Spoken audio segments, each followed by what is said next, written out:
Hello everyone, I Akshita Sharma welcome you all back to the maths class. Children, here we are studying chapter number 16, geometry. We have started this chapter in our previous class where we have studied introduction to geometry. Children, with introduction to geometry we have understood what are angles and basically we have understood their right angle. Children, we have understood angles with the help of different type of objects used in daily life. Now let us start today's class. Now further we will study types of angles. Like we have different type of angles, we will study here on the basis of right angle. Let us start today's class. Here we have our first topic, this is acute angle. Acute angle क्या होते हैं हम सबसे पहले वो समझते हैं.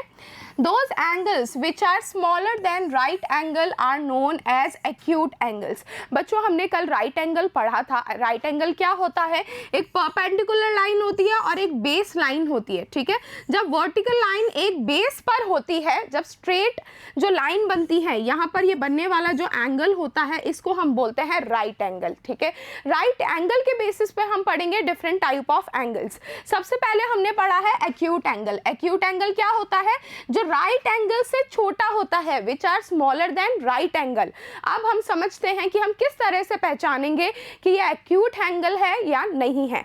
सबसे पहले देखिए यहाँ टू एग्जांपल्स दिए हुए हैं. दो लाइंस एक एंगल बना रही है. लाइन है यहाँ पर OA एंड OB. अब देखिए आप इससे पहचान सकते हैं कि जो राइट एंगल होता है वो हमेशा L शेप का होता है. ये आपको L शेप दिख रही है यहाँ. इससे बीच में आने वाले जो भी एंगल्स होते हैं वो 90 डिग्री से कम होते हैं, because a right angle is equals to 90 degree. तो इसके बीच में यहाँ कोई भी एंगल जो बनेगा वो इससे छोटा ही रहेगा. देखिए आप देख सकते हैं इस तरह से हम 90 डिग्री बनाए तो ये 90 डिग्री से छोटा है, ये एक्यूट एंगल है. This is smaller than 90 degree. Next also you can see here if you make L, then this is smaller than L. That means this is smaller than 90 degrees. So lines here OA and OB are making acute angles. Children, let us study further and understand better. Here we have the definition of right angle. A right angle is an angle that measures 90 degrees. So children, we know that right angle is exactly equals to 90 degree. जिस तरह से हमने पढ़ा आप याद रख सकते हैं इसे L shape से. When two lines make in L shape, देखिए ये इस तरह से हो सकता है, इस तरह से भी हो सकता है, ये नीचे भी हो सकता है, इस साइड फेसेस भी हो सकता है. It can be in any direction, but there should be two lines making 90 degrees angle. Okay, this is called right angle. यहाँ जो बनने वाला एंगल जो होता है वो होता है 90 डिग्रीज का angle. Now let us study further types of angles with the help of right angle. इस बेसिस पर हम डिवाइड करेंगे ऑब्ट्यूज एंगल को भी. सबसे पहले हमने पढ़ा एक्यूट एंगल. एक्यूट एंगल जो 90 डिग्री से कम होता है. अब हम जानते हैं ऑब्ट्यूज एंगल वो 90 डिग्री से बड़ा होता है. Here is the meaning, those angles which are greater than right angle are known as obtuse angle. Okay, so here children we have understood the basis of different type of angles are based on right angle. सबसे पहले जो acute angle हमने पढ़ा वो 90 degree से छोटा होता है और ये obtuse angle 90 डिग्री से बड़ा होता है. इसका मतलब right angle से बड़ा होता है. You know that we can easily identify right angle with the help of L shape. यहाँ जब भी हमें L shape दिखेगी we can see that this is right angle. Right angle से छोटे बनने वाले ये होते हैं एक्यूट एंगल्स. अब देखिए यहाँ हम देख रहे हैं एंगल्स जो 90 डिग्री से बड़े हैं. So here if you make 90 degrees तो राइट साइड फॉल होने वाले होते हैं एक्यूट एंगल. अब ये 90 डिग्री से जो ज़्यादा खुल रहे हैं अपने लेफ्ट साइड में, ये मतलब 90 डिग्री से ज़्यादा है तो ये एंगल हो जाएंगे बच्चों obtuse angle. Here lines OA and OB are making obtuse angle. Same way we can take one more example. Line of OA and OB are again making obtuse angle because this is more than 90 degrees. यहाँ जो ये angle बन रहा है ये 90 degree से ज़्यादा है. तो आप यहाँ पहचानिए L साइन बनाइए एक. यहाँ जब ये लाइन ज़्यादा खुलेगी लेफ्ट साइड पर ये बनेगा ऑब्ट्यूज एंगल. ओके, ये जो पूरा एंगल कहलाएगा ये कहलाएगा 90 डिग्री से ज़्यादा बनने वाला एंगल ऑब्ट्यूज एंगल. और जब ये 90 डिग्री से कम रहेगा ये होगा acute angle. Let us move on further. Here we have straight angle. When the arms of angles form a straight line, the angle so formed is called straight angle. बच्चों यहाँ हम जान रहे हैं स्ट्रेट एंगल, दो इस तरह की लाइन जो बिल्कुल स्ट्रेट हैं, देखिए ओ ए एंड ओ बी, ये बिल्कुल स्ट्रेट एंगल बना रही हैं। इसको आप इस तरह से भी जान सकते हैं, ये दो 90 डिग्री से मिलके बनती हैं and straight angles are equals to 180 degrees, क्योंकि राइट एंगल इक्वल होता है 90 डिग्रीज के। दो राइट एंगल आप ले लेंगे तो ये बन जाएगा स्ट्रेट एंगल। देखिए एक 90 डिग्री का एंगल यहाँ बना तो ये होता है 90 डिग्री, एक 90 डिग्री का एंगल इस साइड बना, ये भी होता है 90 डिग्री। तो इस पूरे एंगल को हम बोलते हैं straight angle. Okay, this is equals to 180 degrees.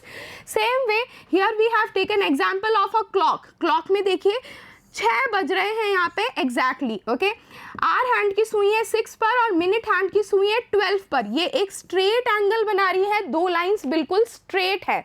So this is 180 degrees this side and the other side is also 180 degrees. बच्चों आप इस तरह से भी देख सकते हैं, यहाँ भी ये एक स्ट्रेट एंगल बनता है। So here we have studied acute angle, right angle, obtuse angle and straight angle. Now let us move on further. Estimated method of angle measurement. हम यहाँ सीखते हैं किस तरह से हम मेजर कर सकते हैं एस्टिमेटेड मेथड की हेल्प से। कोई भी जो हमें एंगल और फिगर दिया हुआ है वो किस कैटेगरी में फॉल करता है, एक्यूट, ऑब्ट्यूस, स्ट्रेट या right angle. Let us take one example here. Take one transparent paper and cut out one circle piece. आपको एक ट्रांसपेरेंट पेपर लेना है और उसमें से एक सर्कल काट लेना है। सर्कल कुछ इस टाइप का आपको मिलेगा। उसके बाद क्या करना है, किस तरह से हम एंगल मेजर कर सकते हैं, देखिए। Now according to the figure, fold it exactly from the middle, then again fold it into two equal parts. बच्चों यहाँ हम पेपर फोल्डिंग की हेल्प से एंगल मेजरमेंट एस्टिमेट कर रहे हैं कि किस तरह से हम मेजर कर सकते हैं एंगल्स को। जिस तरह से हमने पिछली क्लास में पेपर फोल्डिंग की हेल्प से राइट एंगल मेजर करना सीखा था, यहाँ हम all the different type of angles we are studying here. So we have taken one circle from the transparent sheet. हमने एक सर्कल काट लिया है, उसके बाद क्या करना है, उसे हाफ फोल्ड कर देना है। देखिए बीच में से हम वर्टिकल लाइन ड्रॉ करके उसे एग्जैक्टली हाफ फोल्ड कर देंगे। वो जो सर्किल है कुछ इस तरह का दिखेगा, it will be now a semi circle. Semi circle बनने के बाद फिर से हॉरिजॉन्टली उसे हाफ फोल्ड कर दीजिए। कुछ इस तरह का आपको ये जो सर्कल बचा है ये किस शेप में आ जाएगा, 1/4 ऑफ अ सर्कल, मतलब 1/4 पार्ट इसका रह जाएगा। अब देखिए किस तरह से मेजर करना है आपको। Now open it and cut along with any one line. अब आपको उस पर कट लगाना है, किसी भी एक लाइन पे आप लगा सकते हैं। आप वर्टिकली भी लगा सकते हैं, हॉरिजॉन्टली भी लगा सकते हैं। जैसे हमने यहाँ हॉरिजॉन्टली लगाया, उसके बाद फोल्ड करना है, क्या मिलेगा हमें आगे। By using one of these pieces, you can measure given angles in form of acute and obtuse angle. Let's see how. Okay? हमने सबसे पहले एक पेपर में से सर्कल कट किया, उसे वर्टिकली और हॉरिजॉन्टली फोल्ड कर दिया। इसके बाद वन साइड से हमें उसे कट लगा दिया। अब हमें इसे मेजर करना है 3 types of angle, acute angle, right angle and obtuse angle. बच्चों आपको पता है राइट एंगल होता है एग्जैक्टली 90 डिग्रीज पे, और हम उसे इजीली आइडेंटिफाई कर लेते हैं with the shape of L. जब भी आपको एल शेप का एंगल बनेगा ये होता है राइट एंगल। अब किस तरह से हम मेजर करते हैं एक्यूट और ऑब्ट्यूस, हम एस्टिमेटेड मेजर करते हैं, ये 90 डिग्रीज है। जब ये एंगल इसके बीच में रहेगा राइट साइड में, सो this will B acute angle. Okay, यहाँ बनने वाला एंगल 90 डिग्री से कम होगा। और जब ये लाइंस इससे ज़्यादा ओपन होंगी, देखिए यहाँ पर है 90 डिग्रीज, इससे ज़्यादा जब इस साइड लेफ्ट साइड में ओपन होंगी, these will be equals to obtuse angle. यहाँ पर एंगल बनेंगे 90 डिग्रीज से ज़्यादा। Now with the help of this paper also we can easily identify. देखिए हमने यहाँ पेपर कट कर लिया है, ये सबसे पहले हमें मिला है 90 डिग्रीज का, तो इसके बीच में यहाँ जो भी लाइंस बनने वाली हैं ये बनेंगी एक्यूट एंगल की। इसके बाद आप देख सकते हैं एग्जैक्टली हम बीच में से काट देते हैं, ये जो हमें एंगल बनता है this is equals to 90 degree right angle. Same way obtuse angle, आपको पता है ऑब्ट्यूज एंगल लेफ्ट साइड में ओपन होगा, तो लेफ्ट साइड में बनने वाली लाइंस क्या बनाएंगी, ऑब्ट्यूज एंगल बनाएंगी, that is equals to more than 90 degree. Okay, so children this is more than 90 degree, this is less than 90 degree, and right angle is exactly equals to 90 degree. Now let us practice some. Here we have practice work 1. Question number 1 is identify all the angles of following geometrical shapes. Mark them as a acute angle, right angle and obtuse angle. बच्चों यहाँ पर हमें 6 figures दी हुई है, ये अलग अलग geometrical figures है, हमें इन्हें क्लासीफाई करना है एंगल्स को, ये किस कैटेगरी में फॉल करेंगे। एक्यूट एंगल मतलब 90 डिग्री से कम, right angle that is exactly equals to 90 degree, or obtuse angle which is more than 90 degree. So here we have shapes as you can see. Now let us see how we will measure them. Children, we know that obtuse angle और acute angle ये major होते हैं 90 degree के basis पे, और यहाँ हम major करेंगे इसे एल शेप से। ठीक है, अगर एल शेप में इस साइड कोई एंगल बन रहा है, ये क्या होगा, ये होगा 90 डिग्री से कम, 90 डिग्री से कम होता है एक्यूट एंगल, और इस साइड लेफ्ट साइड ओपन होने वाले एंगल्स ये होते हैं obtuse angle, that is equals to more than 90 degrees. Now with the help of this figure we are going to identify these angles. Let us classify them. First we will see in this figure A B C, आपको दिख रहा है एक triangle. अब देखिए इसमें 3 angles हैं A B और C। ठीक है, A B line A C और B C एक ट्राइंगल बना रही है यहाँ पर। आप सबसे पहले देखिए A को, यहाँ पर ये एंगल बन रहा है बच्चों, देखिए आप ऐसे L बना दीजिए, क्या ये L से छोटा है, जी हाँ, तो एंगल A क्या है, 90 डिग्री से कम है, इसका मतलब ये है एक acute angle. So here we will write down this acute angle, vertex में सबसे पहले क्या आ जाएगा, angle A। Children you know that this is the sign of angle, हम इस तरह से साइन से लिखते हैं एंगल के नाम को।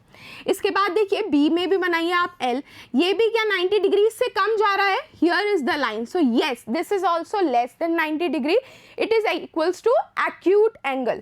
So here we will write down angle B. Now next we have angle C, यहाँ पर भी आप L बना के देख सकते हैं अपोजिट साइड में, यहाँ भी जो एंगल बन रहा है वो 90 डिग्री से कम है, this is also equals to acute angle. So children here angle A, B, C are acute angle. Now let us see the next figure. In this figure of triangle DFE, we will see the different type of angles categorization. First let us see angle D. देखिए angle D में आप L बनाइए, L से ये छोटा बन रहा है मतलब 90 डिग्री से कम है, ये भी है एक acute angle, angle D. Next we will see angle F। बच्चों देखिए यहाँ पर जो एंगल F है ये एग्जैक्टली 90 डिग्रीज बना रहा है, so this will be equals to right angle, यहाँ हम लिख देंगे राइट एंगल में। इसके बाद देखिए एंगल E जो है वो भी है 90 डिग्री से छोटा, so here we will write down angle E. So we have completed the second figure. Now let us see the third figure. Here we have one rectangle GHIJ. We will see all the angles one by one. सबसे पहले देखिए angle G में क्या ये exactly L के equal है? Yes, it is 90 degrees. So this is equals to one right angle. यहाँ हम लिख देंगे angle G. Now let us see next one. Angle H भी देखिए एग्जैक्टली यहाँ पर 90 डिग्रीज के इक्वल है, दो स्ट्रेट लाइन यहाँ पर बना रही है 90 डिग्रीज। ओके, एक परपेंडिकुलर लाइन है मतलब एक वर्टिकल लाइन है और एक हॉरिजॉन्टल लाइन है। Here we can see the figure L. So this angle H is also equals to 90 degrees. Same way we can see angle I. Angle I is also making L figure that is equals to 90 degrees. So angle I is also right angle. Same way we can see angle J. Children, angle J is also 90 degrees. यहाँ पर आप देख सकते हैं straight lines बना रही है, एक vertical है एक horizontal है, तो यहाँ पर ये जो बनने वाले angles हैं ये हैं यहाँ पर 90 degrees. So angle J we are writing here this is also equals to 90 degrees. Now let us solve next figure. देखिए यहाँ पर हमारे पास next figure है KNML. यहाँ पर ये figure है हमारे पास, देखते हैं हम angles को।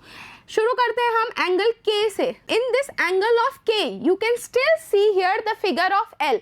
We have studied that L figure can be in any direction. जरूरी नहीं है कि वो एक सीधा एल बने. It can be in any direction. It should be equals to 90 degrees.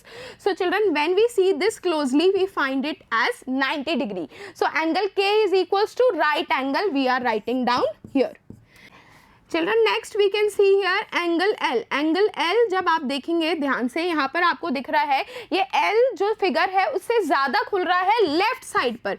So when you know that figure is open to the left side, it is obtuse angle. यहाँ हम लिखेंगे angle L in obtuse angle. Next we can see angle M. End में आप देख सकते हैं ये L से कम खुल रहा है. That is equals to here acute angle. ये 90 डिग्री से कम है. हम यहाँ पर लिख देंगे angle M. Next children we have here angle N. N में भी देखिए आप एल बनाइए, एल से आपको ज़्यादा दिखेगा ये खुलता हुआ. That is equals to more than 90 degrees.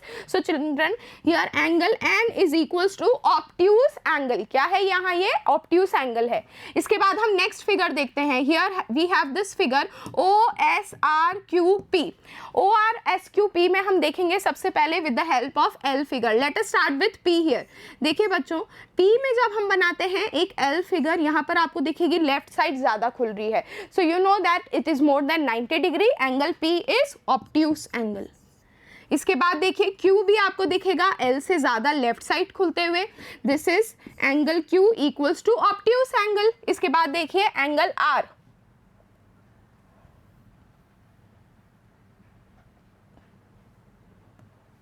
Children, here we have written angle Q, then we have angle R. So again you can look at opposite side. यहाँ पर ये ज़्यादा है 90 डिग्री से. That is equals to obtuse angle. We are writing down here angle R. Next goes same for angle S, more than 90 degrees. It is obtuse angle. Then for O also children you can see here. Children, for angle O you have to look very closely. This is exactly equals to L. Here we can see L figure. So this L is equals to 90 degrees. So here we will write down angle O in right angle. Okay. Next, here we have completed this figure. Now we have the last figure. Children, in this figure of T, W, V, U, let us see the angles one by one. Let us start here with angle U. Children, in angle U, we can clearly see a right angle that is equals to 90 degrees. Here we have the exact figure of L. So here we will write down angle U in right angle. Next we have angle T. In angle T also we can see an opposite L figure here that is equals to 90 degrees. So angle T is again right angle. Now last two angles we have. First here angle V. Children, here we can see this is less than 90 degrees. So it is equals to obtuse angle. Here we will write down angle V. Now last we have angle W. Angle W is opening more than L figure here to the left side. That is equals to obtuse angle because it is more than 90 degrees. So we will write down angle W here in obtuse angle. Okay children, here we have completed practice exercise first one where we have learned to identify different type of angles. Based on right angle we have figured here different type of figures in categorization of acute angle, obtuse angle, straight angle based on right angle. So children, here we have completed this exercise. Now we are going to meet in the next class where we will practice the measurement of angles. So thank you everyone. Keep learning, keep practicing. I will see you all in the next class.